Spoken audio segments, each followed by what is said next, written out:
Dati nag-start lang kayo, nasa sulok. Tinuturuan niya yung ibang tao, bakit ako hindi? Fast lane when I pass in the street. What up, fam? It's your boy Mo Moto TV. Still here at the illest year-end meet, and I'm now here with Ashley Season, aka Daughter Drip.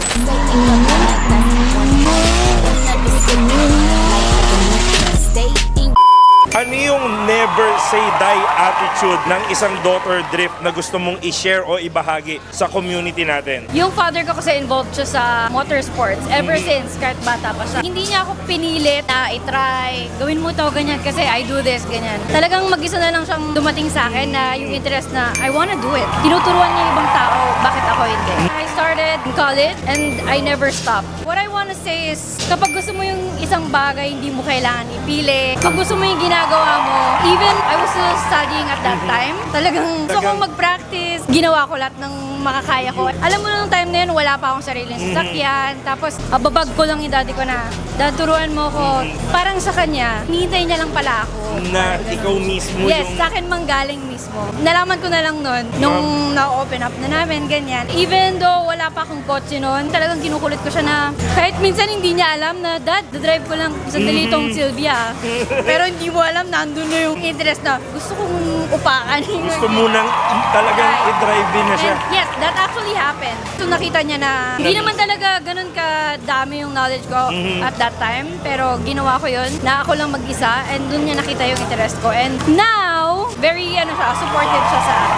Totoo yung sinabi mo, ang attitude na ginawa mo is hindi mo pinilit. Talagang gusto mo yung ginawa mo. And you have a supportive and very great father.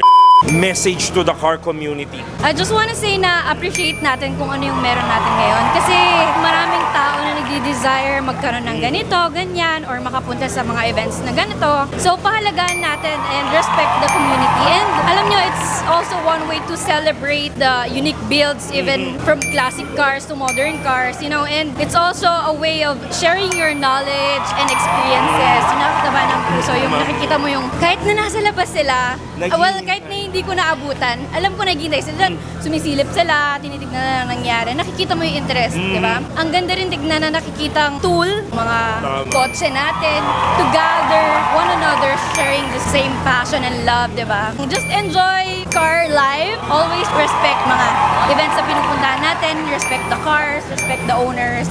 Always enjoy. Amo kung bakit, di ba? Isang buong pamilya, napakaganda ng mensahe sa car community. A quality a car guy or car girl should have in this industry. Based na lang sa experience. Kahit na yung father ko, matagal na siya sa community. Kilala niya na halos ng mga tao. Kakatawa nga kasi si Ate Tintin. If you guys know her, yes. If you guys know her, sabi niya sa amin, dati nag-start lang kayo, nasa sulok lang kayo lagi. I kept myself humble. Pero hindi nyo alam, nanonood na ako, nakikiramdam na ako. Enough na sa akin yung nakikita ko yung mga tao gathering, mga kotse, di ba? Parang nakaka-amaze or very fulfilling sa feeling. Ma'am, ang sarap na sinabi mo, stay humble. Kasi you're born with the blood of racing na agad eh. Pero the attitude that you bring na brinot up kayo ni Dad, na Dr. Drift, is to be humble, ma'am. Yes. Diba?